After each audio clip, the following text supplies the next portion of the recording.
ወንበዴዎች ተሰበሰቡና አንድ ሰው ቤት ሄዱ።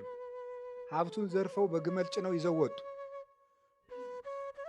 ገብቶው ሲያይ አንዲት በጣም ጥሩ መደረብ ያገኘ እንዴ ፎጣ ነገር ከሐር የተሰራች እሷን ያዘና ወንድሞቼ ይቺ ብዙ ብር ታወጣላችኋለች ቆዩኝ ይሄድ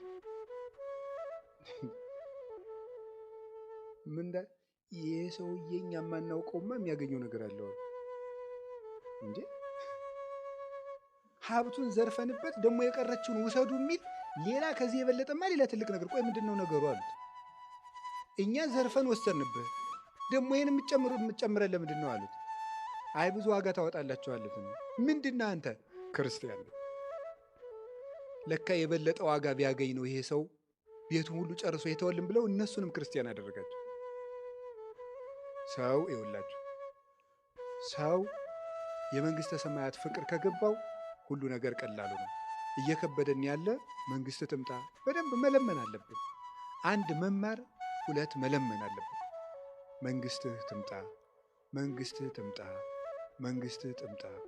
የመንግስተ ሰማያትን ምስጢር በልቡናችን ይግለጽልን።